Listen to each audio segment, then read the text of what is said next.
Hello. So we are going to discuss about mutual information, and we are going to derive expression for mutual information in this session. Before going through any derivation, let us see what exactly is the mutual information. So mutual information is the information gained through the channel, and here xi is transmitted with a probability of p of xi. We know that whenever a symbol is emitted from the source, it will always be emitted with a probability of p of xi, and we know that this probability will be used for the calculation of priori entropy. Therefore, the initial uncertainty at the source end is nothing but minus log of p of xi, which is actually the information content of xi. Now at the receiving end, when yj is received, we are not sure is it due to transmission of x1, x2, x3 or which particular symbol. So that uncertainty is nothing but the final uncertainty, and that is represented as minus log of p of xi divided by yj. So we know that this minus log p is nothing but an information content. This is for the priori symbol, that is xi, and this is for the final uncertainty, and that is nothing but we are using that in our posterior entropy. Now to calculate the information gain, we should consider what is the net reduction in the uncertainty. So in order to obtain the net reduction in the uncertainty, what we will do is we will consider the initial uncertainty minus final uncertainty. So the initial uncertainty is minus log of p of xi. So this is minus log of p of xi minus final uncertainty. So minus of minus becomes plus, and I am writing the expression for final uncertainty. This is nothing but your information, or I can say the mutual information. Now since these two terms are logarithmic, I can rewrite them as log of the positive term comes in the numerator and negative term comes in the denominator. So let us consider an alternative way of getting the expression for mutual information, that is I of a comma b. So I of a comma b, as we know, it is actually the reduction in the uncertainty. Therefore, it is initial uncertainty minus final uncertainty. So we have already derived expression for this initial uncertainty, which is nothing but our priori entropy, and also we have derived expression for this final uncertainty, and we know that this final uncertainty is nothing but our equivocation.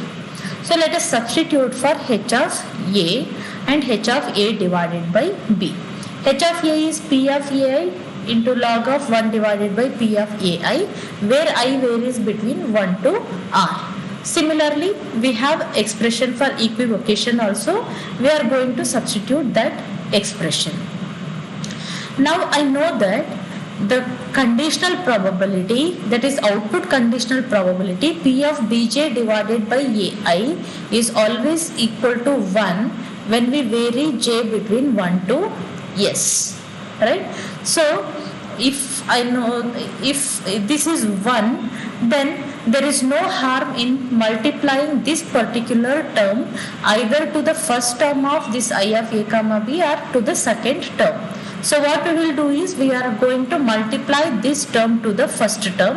It doesn't affect the total value because its value is always equal to 1. So let us multiply this term to the first term. This is summation of I varying between 1 to r. This is summation for j varying between 1 to s. P of ai we are rewriting as it is. So before writing this logarithmic term, we are writing this probability, and then we are writing the logarithmic term. As we know, the product of this input probability and the conditional probability will give me the joint probability. We are rewriting this product term with the joint probability, and the logarithmic term will be rewritten as it is minus this entire term, which is nothing but h of a by b.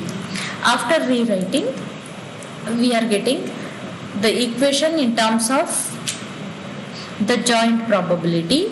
we can see that now we have a joint probability in the first term also, and your second term h of a by b, which is this part, it is also having the joint probability. So I can take this joint probability as a common factor from both first and the second term. At the same time, we have summations also common, right? For I and j, we have a summation in the first term. Even in the second term, we have a summation as common factor. Therefore, we will take the summation and joint probability as a common factor and rewrite the remaining terms. So when we rewrite the remaining terms, this is what we are going to get. Now to remove this negative sign, I can take this probability to the numerator. Then it becomes positive and probability comes to the numerator. But this this conditional probability can be expressed in terms of joint probability also.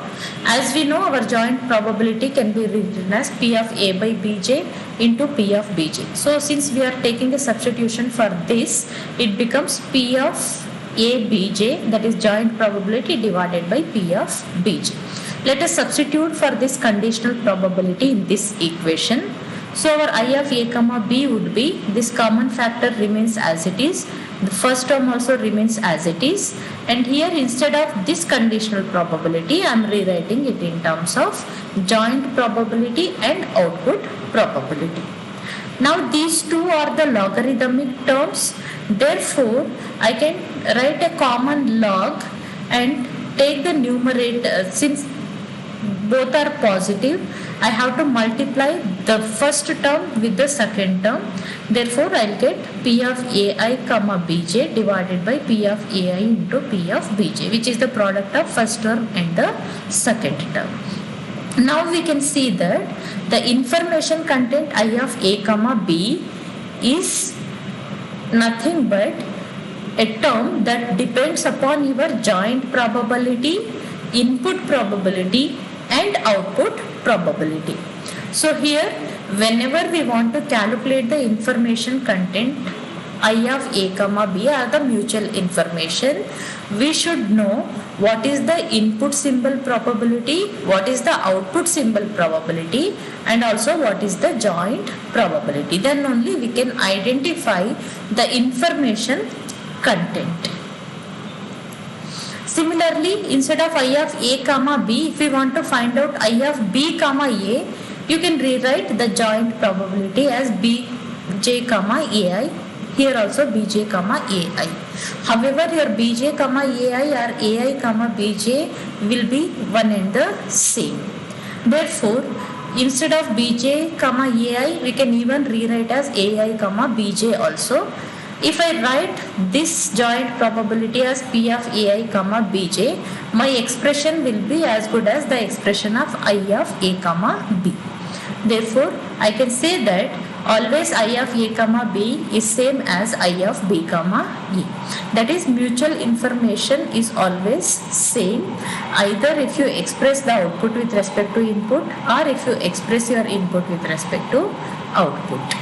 Okay. So, in general, we know that I of A comma B can be calculated as H of A minus H of A comma B. That is a net reduction in the uncertainty. Similarly, I of B comma A can be calculated as H of B minus H of B by A. Fine. So, where H of B represents our output symbol probability given by this particular expression. So, now we know what is the expression for mutual information I of A comma B or I of B comma A, and how to calculate the mutual information based on the values of input symbol probabilities, output symbol probabilities and the joint probability values.